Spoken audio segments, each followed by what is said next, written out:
રાજકોટથી સમાચાર શહેર ભાજપના નવા સંગઠનના માળખા માટે કવાયત ભાજપના નિરીક્ષકો પહોંચ્યા રાજકોટ નિરીક્ષક ભરતસિંહ પરમાર વિજલબેન પટેલ પહોંચ્યા રાજકોટ ભાજપના નેતાઓ સાથે બેઠક શહેર ભાજપ પ્રમુખ માધવ દવે સાંસદ રામ મુકરિયા બેઠકમાં હાજર ઉપાધ્યક્ષ ડોક્ટર ભરત બોગરા ધારાસભ્ય રમેશભાઈ ટીલાળા બેઠકમાં હાજર ડોક્ટર દર્શિતા શાહ ગોવિંદ પટેલ મહામંત્રી અશ્વિન મોલિયા બેઠકમાં હાજર મહામંત્રી મંત્રી ઉપપ્રમુખ કોષાધ્યક્ષ સહિત 21 લોકોની ટીમ માટે કવાયત શરૂ થઈ ગઈ છે।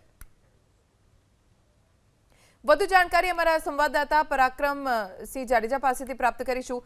પરાક્રમ, ટીમ રાજકોટ માટે ભાજપે કમર કસી લીધી છે, કેટલી મહત્વની બેઠક, કોણ કોણ હાજર, શું વિગતો? ચોક્કસ કદાચ પ્રથમ વખત શહેર ભાજપના જે સંગઠનના હોદ્દેદારો માટે સેન્સ પ્રક્રિયા હાથ ધરવામાં આવી છે।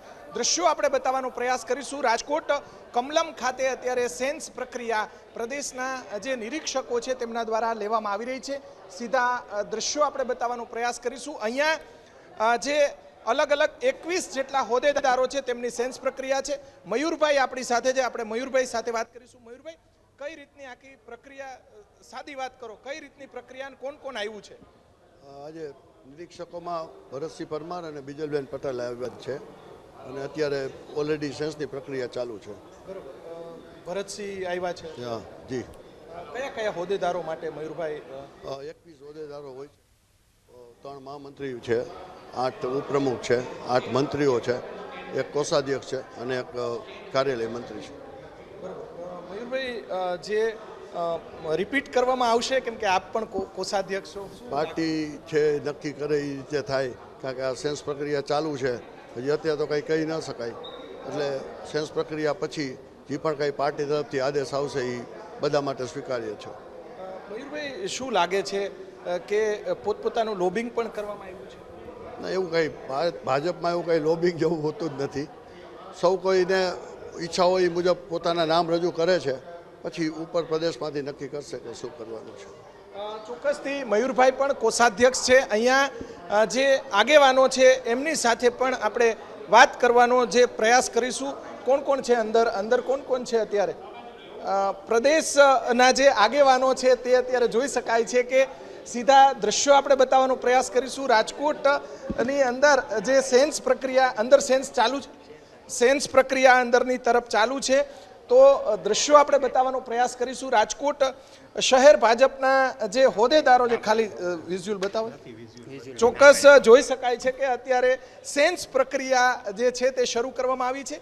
પોતપોતાના જે આગેવાનો છે તેમનું લોબિંગ પણ કરવામાં આવ્યું છે। સીધા દ્રશ્યો બતાવશું। રાજકોટ શહેર ભાજપની અંદર અલગ અલગ 3 જેટલા જૂથ છે। આ 3 જૂથ છે, મહામંત્રી બનાવવા માટે, મંત્રી બનાવવા માટે, ઉપાધ્યક્ષ બનાવવા માટે, કોષાધ્યક્ષ બનાવવા માટેની પ્રક્રિયા હાથ ધરવામાં આવી છે। ઘણા સમયથી જૂથવાદ રાજકોટ શહેરની અંદર અલગ અલગ 3 જૂથો છે તેમનો જોવા મળે છે। પોતપોતાની રીતે પ્રદેશના આગેવાનો સુધી લોબિંગ પણ કરવામાં આવ્યું છે। અંદરની તરફ પૂર્વ પ્રમુખ સહિતના હોદ્દેદારો પણ અંદરની તરફ છે, ત્યાં આપણે જવાનો પ્રયાસ કરી રહ્યા છીએ, પરંતુ અંદરની તરફ જે અગ્રણીઓ છે તે અત્યારે કંઈ પણ બોલવા તૈયાર નથી, પરંતુ જે પોતપોતાની રીતે જે સેન્સ પ્રક્રિયા હાથ ધરવામાં આવી છે, પોતાની રીતે લોબિંગ કરવામાં આવ્યું છે, એ સૌથી મોટો સવાલ છે। શહેર ભાજપની અંદર જે વર્ષોથી અહીંયા જોઈ શકાય છે કે મેયરબેન પણ પહોંચ્યા છે, એ બતાવવાનો પ્રયાસ કરીશું। સીધા દ્રશ્યો બતાવશું। રાજકોટ શહેર ભાજપના જે હોદ્દેદારો ઉપરાંત મહાનગરપાલિકાના જે હોદ્દેદારો છે એ પણ ઉપસ્થિત છે।